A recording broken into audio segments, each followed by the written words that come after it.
Hello everybody, my name is Troublemaker, and this is Clash of the Clans 2. We are in the finals of the losers bracket, and we are looking at a pact versus pact. Yeah, how did that ever happen? We have playing as the blue pact op 4 side, WTF, with Spektre, Hunter, and Random. Missing from the theater today's Drrty-D. Not sure why he's missing. And on the red pack side, as my dogs are scratching themselves and making noise, we have Jareth, Sepsi77, Ohio, and SikkeSakke with PLF Risky Business. So this is Uppsala. I think this is the first for this tournament. I'm pretty sure this is a DLC map. It looks pretty DLC looking, as there is a nice little wrench shape in the middle here. And it's a really cool design because it's, two separate zones. Just barely. But it makes for some very interesting play. Because if you can grab enough of this middle base, you can run a command through here and just tuck them in. Just barely within the zone. Just a little bit right here. And cancel at that point. And the same can be said over here. You grab this spot, and you can just put a little command just right here. Just barely there, as long as you can grab this middle area.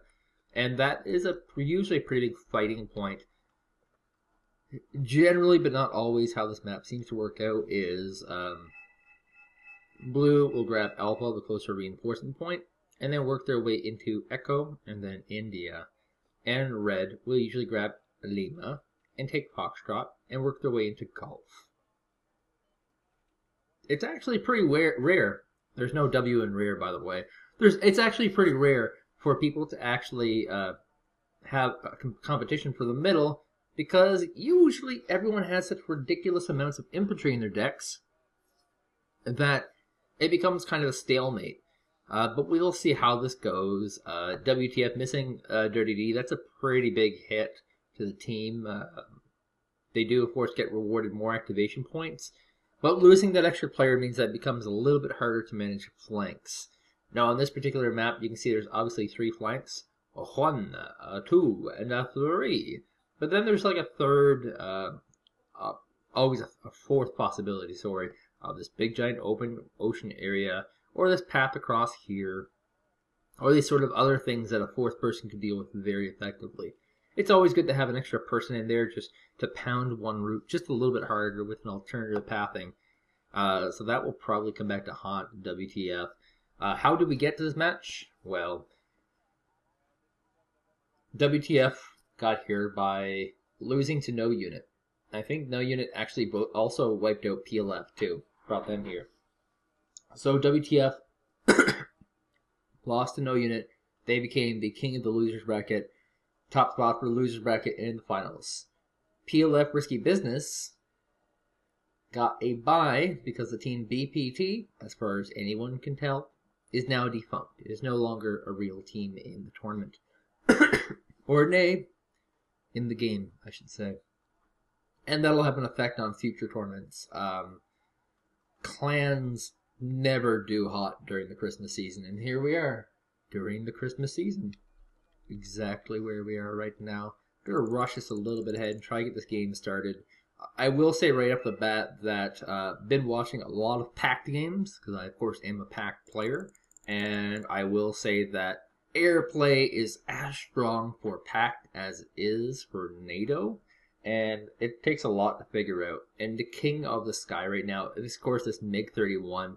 And it looks like pact here, red, with PLF is rallying out a ridiculous amount of air right now. Do have some units that can strike some ground targets, and just the right choice here by Spektre. They had 1 air superiority unit, and they're like, yeah, you know what? I'm not going to lose that. You can bring that in after to pick off a single unit, but not going to make it the sole target, as these planes are all moving overhead. Now, there is a decent amount of ground AA. There are 2 Tunguskas in the middle. They're stacked, unfortunately, and they might be able to get a pretty good kill. And here comes the With a Vengeance fighter coming in last minute to pick off one of the units, and gets it, and will he get away? That's a big question. MiGs moving a little bit closer, trying to pick off some ground units, looks like. And that's a big part of this current meta, is just picking off those ground units.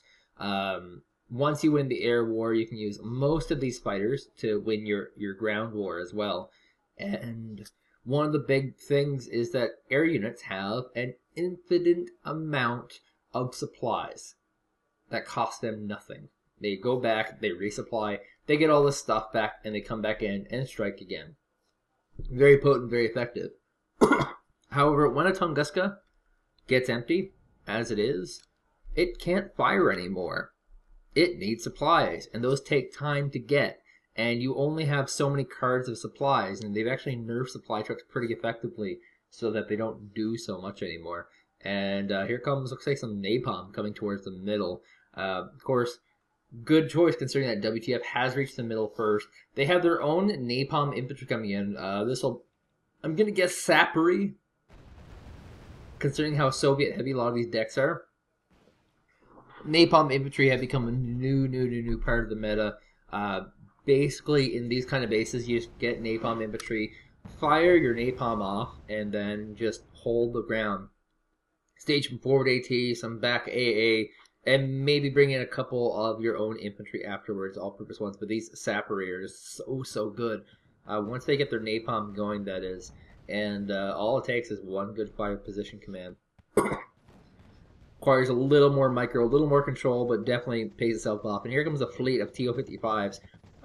This is going to be the solution from random for this middle base. These sapperies will probably melt a lot of these units. Now, of course, the big problem is with it, the all-purpose infantry. If you have a forward position like this, it also means that you are going to take a lot of shots and not going to be able to fire back. But because of this, they have lots of vehicles coming in and actually getting rid of most of the TO-55s.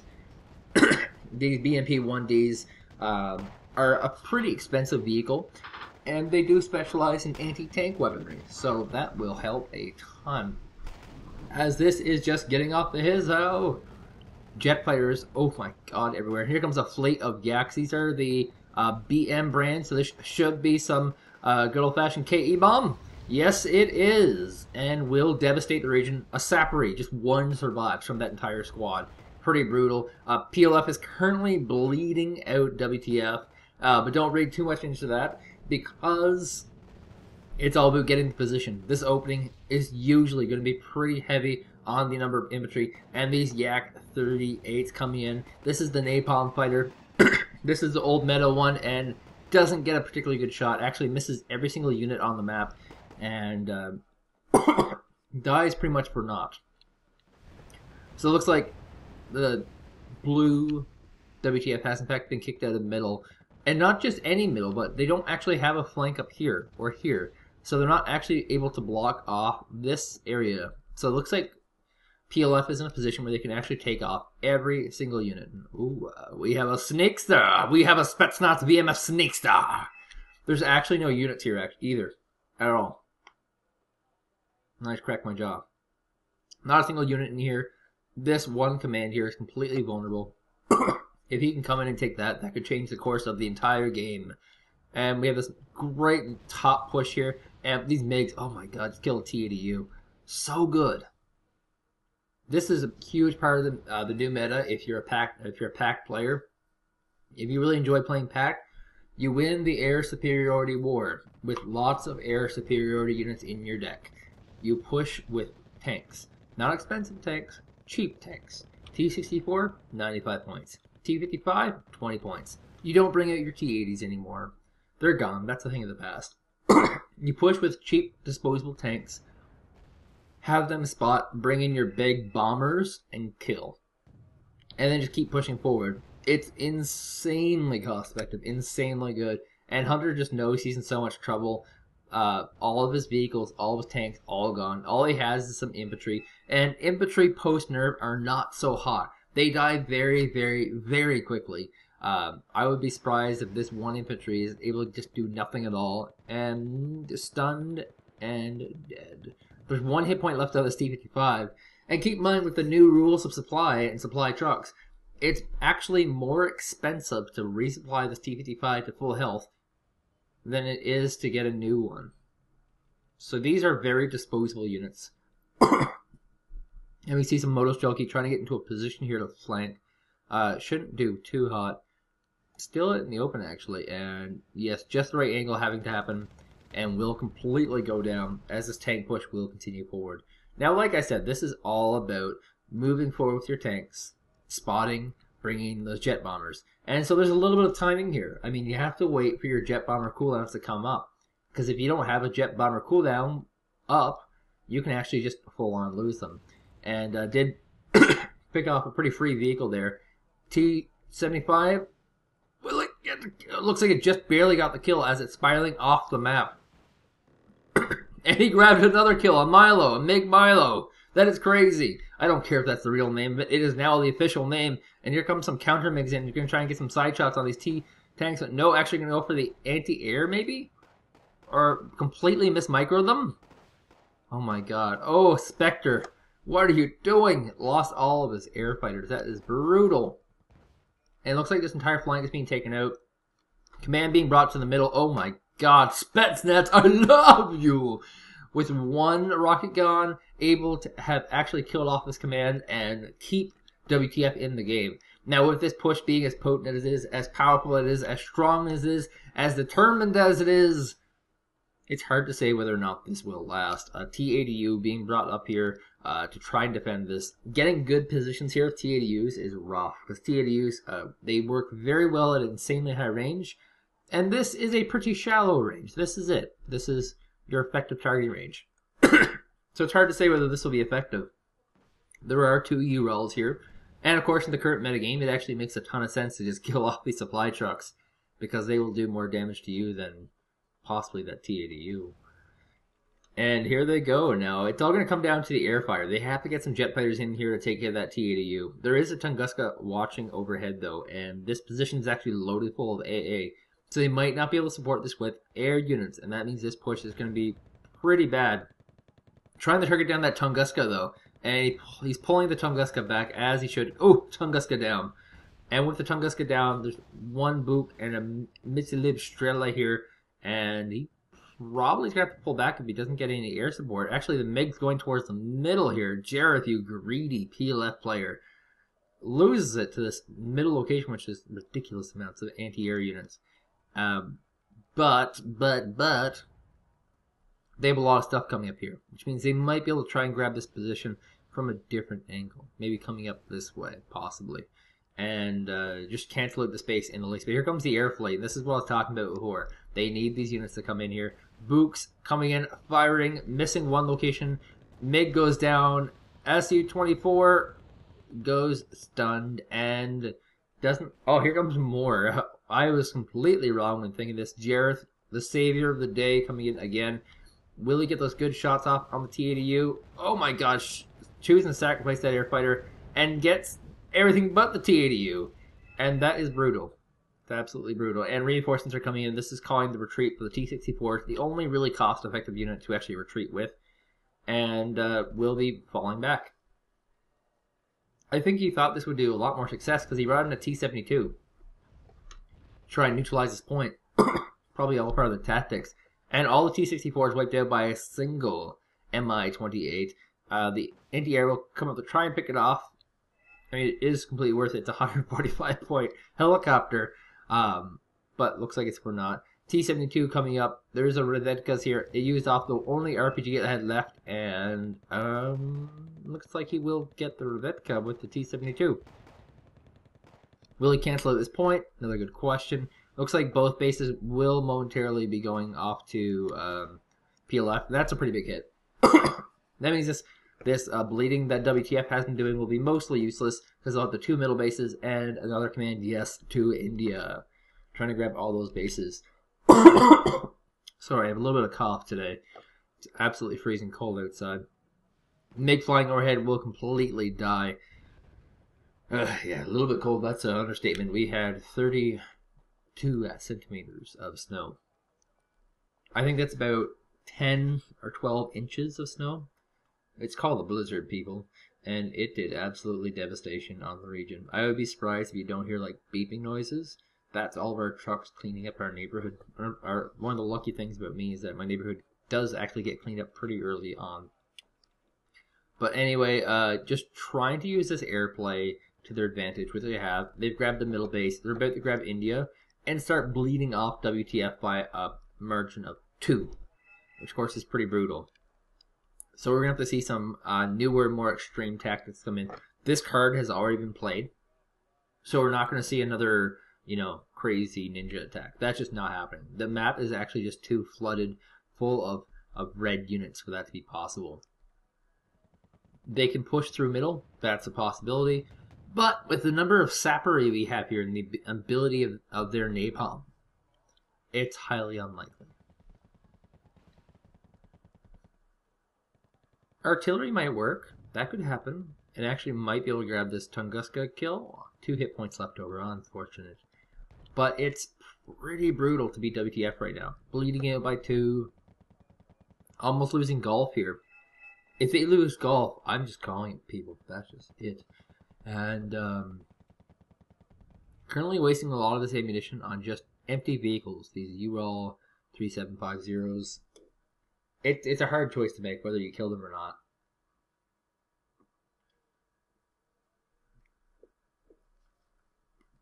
I mean, because if you don't kill them, they could be just something later on that will come back to haunt you. Imagine if you're doing a push and there's like all these Ural 3750s locked in there. Just empty trucks. That's so bad. And while the push is coming, here you go. Boom. Missed opportunity. Kind of bad.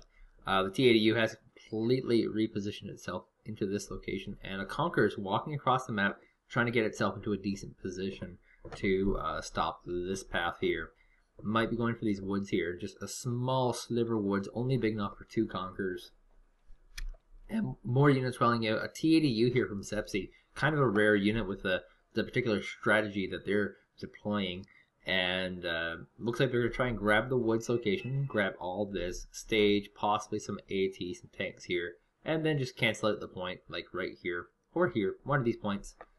Just so they can bleed them even harder. And middle base looks like cancel it out for a second here.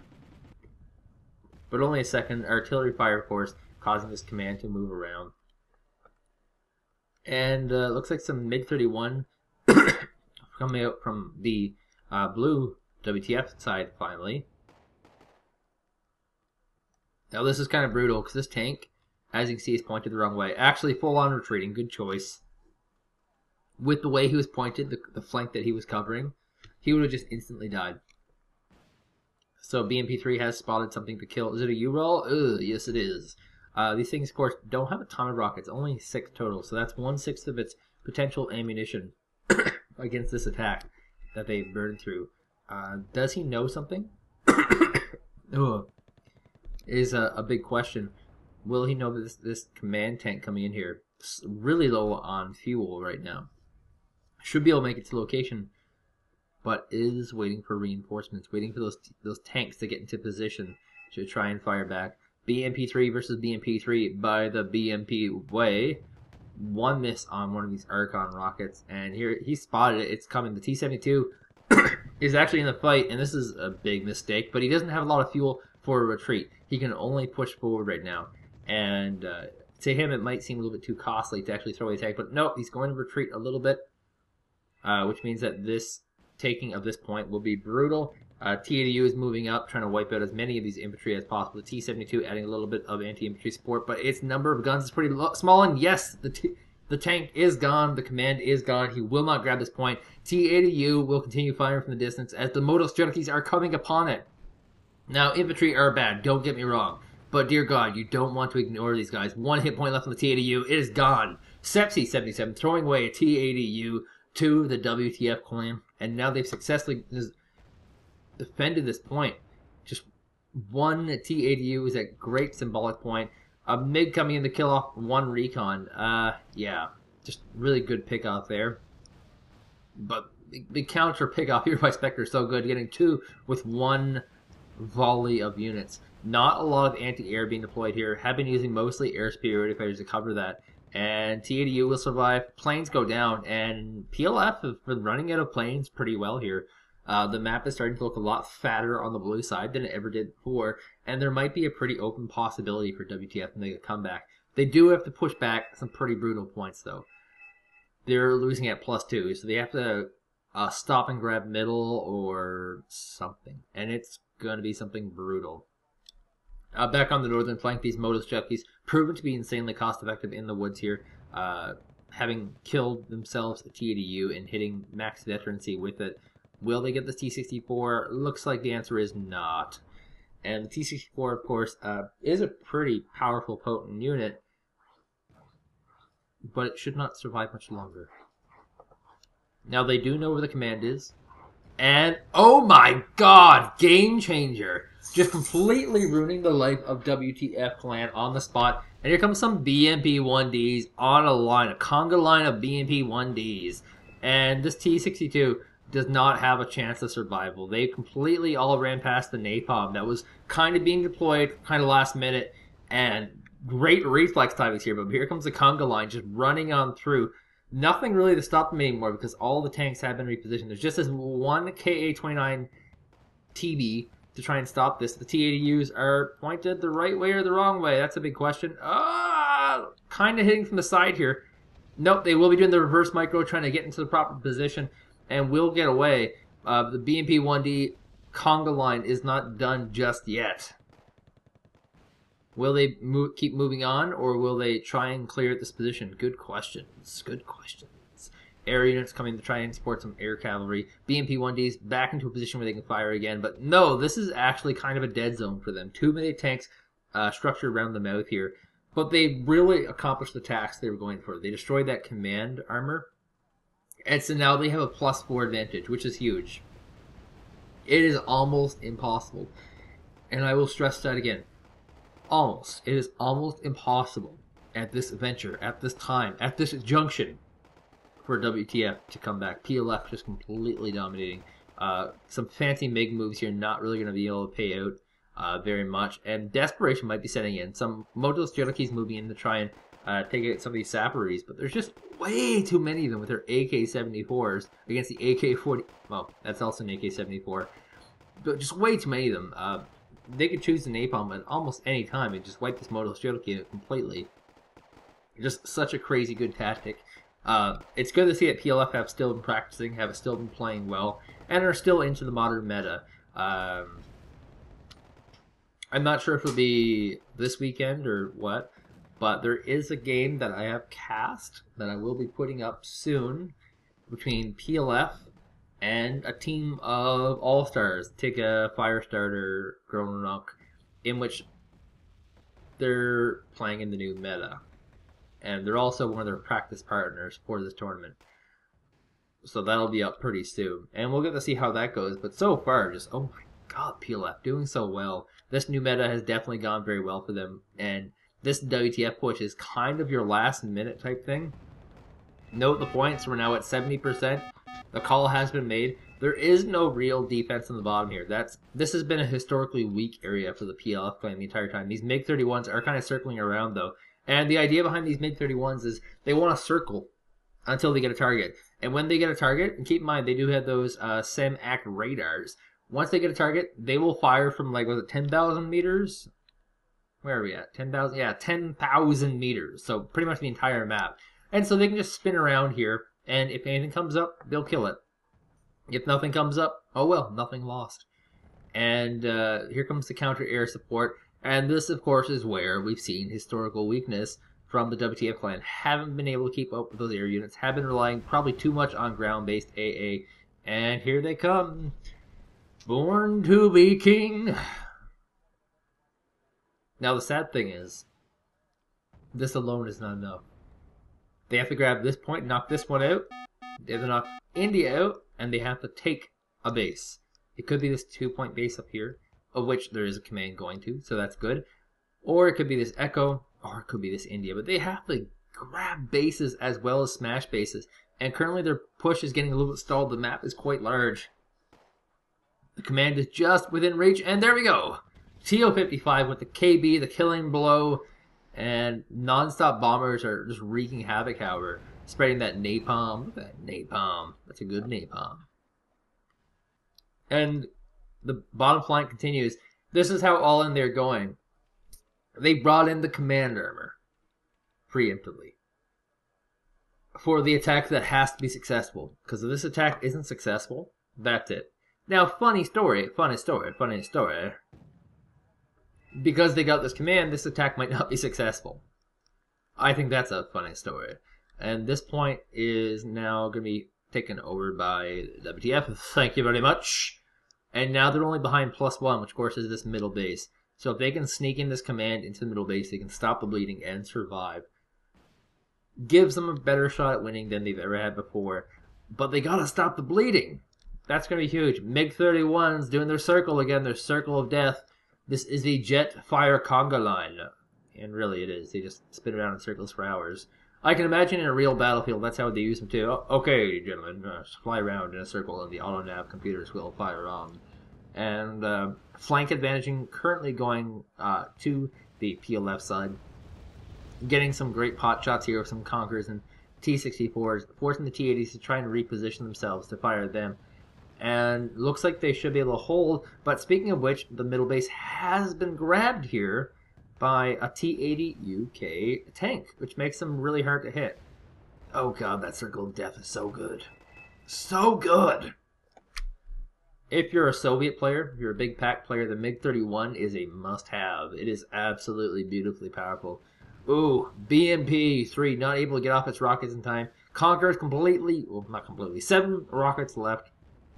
Not enough to take out a T-80U. There is a miss ratio to deal with. And the tank, the command tank is actually firing back, revealing its own location. That's a huge mistake if I ever saw one. And now the artillery's firing down. And we should see some jet fighter all-inning pretty soon. It's just that is a big mistake. And here comes some old school Yak-38 napalm bombers. Going to try and saturate this area full of fire. And will they get bombs off? 1 bomb is off. 2 bombs off. And they do in fact get the T-80U. That should stun it. Yes, point is being milked out. This is going to force them to pull back their T-80U. And the points totals continue to move up. Just small little moves that they can make to try and survive. Not survive, to win this match. VDVs firing from the distance on a Tunguska, trying to wipe out the AA network, which has been a pretty big goal here. And actually able to get rid of that Tunguska. Now, are there any air fighters? Here comes a MiG. Evac ordered of right away. There's no W in right, though. So it's not right away, it's right away. And T-80 UK going to move right to the bottom corner. The only possible location they can get. P2R Factoria. The Factoria rocket, by the way, is insanely cost effective. Just in case you're wondering why that choice is there. The Conqueror one is very long range, very potent. But the Factoria is just so cost effective. As long as you're not spotted. I love the animation on these rockets. Look at these things go. It's like a napalm. Or a mortar. What's it going for? Looks like the ground. How exciting. Here's another. What the? Why is that graphic the way it is? Is that really how their rockets look? Yeah, that's. Actually, well, I guess that's their AK-74s targeting the sky. And this looks like it's a little bit of a bug. I don't think it's supposed to be like that. Yeah, that's definitely bullets. So they're actually shooting up instead of at. That's unfortunate. By the way, still pretty stalemated here. Gonna use this smoke trick. This is pretty common. I mean, if you're newer to the ladder, this is definitely worth doing. You smoke your command. This stops them from being targeted by rockets. And you just keep the smoke there forever. It's a little micro-intensive. You have to pay a lot of attention and just constantly smoke this location. Luckily, as far as I know, smoke does not cost supply. So there's that feature. It looks like there's gonna be a little bit of stalemate here. He knows where this armor is, and will the artillery hit the proper location as it slowly spins up? It actually looks like Sepsi's carrying only too much about his own flank again. And we'll be bombarding the woods location, trying to clear out infantry. Which is what it's for. What it's all for is for clearing out infantry. I would just think it's weird when you're this close, only 50 points away, that you wouldn't do that. Oh god, so good. Look at them. The MiG-31s have got this guy down to a third of a hit point. And the Book finishes it off. Just such a really great fighter jet. I love you, MiG-31. Imagine for a second if this wasn't a MiG-31, if it was like a MiG-3I, and the game was just messing with me again. If that's the case, game, we're getting a divorce. Command actually coming in here. He might try to cancel off a point for a second. That's actually something that can be done pretty easily. Here comes the MiG. Big all-important kill on the way. 2 are away. Down to 50% health points. That is brutal. Both did hit, however. And here comes the Yak. The Yak-38 napalm bomber. And will it go? And 1, 2, 5 away. Able to hit. Stun is good. Moves out of that position. The command is moving in to try and grab this base back to neutralize it in the least and finish off this game. WTF, very, very resistant. Have been very resistant. And now they're being punched into a corner. And we could see some pretty erratic results. We might see a total push-up forces. This game's not close, obviously. You can just tell it's been very PLF, risky business friendly. But at the same time, it's also not a run. Like, they still have a chance as long as they can get rid of this command in time. And no, it does not appear there is any badness happening. The T-80 UK, they don't want to lose that. They can't run into this napalm, and that's exactly what he'll be doing. Needs to get some more smoke down, obviously, to protect him. And yeah, the air war is just so good for PLF. If I'm to do my post-game analysis now, I think I'll officially call it for PLF. They have won this game. The air war was just too strong. These MiG-31s have been around the entire game, killing things the entire game. So cost effective, so good. Their ground positioning, their ground attacks have been very good. Moving up as a force, as a ball. They did fall behind on this base, letting a single Spetsnaz through. But that's not a big deal. My name is Troublemaker, and this game will be over momentarily. And as far as last minute pushes come, this one shouldn't be too big. Looks like a few TDUs getting pushed up, nothing big. And yeah. I will also be having, it's completely exhibition match, completely just a practice match, but it's a good one. And it is by PLF and a team composed of 4 really potent, powerful players. So that's definitely worth checking out when I do that. It might be in a week or so, hard to say. I gotta spread out that Christmas content, people. My name is Troublemaker, and we are almost finished the tournament. 1 more match remaining. That's it. And the finals of the Clash of the Clans 2 will be PLF Risky Business facing off against No Unit. It's revenge time, people! It's revenge. Bye.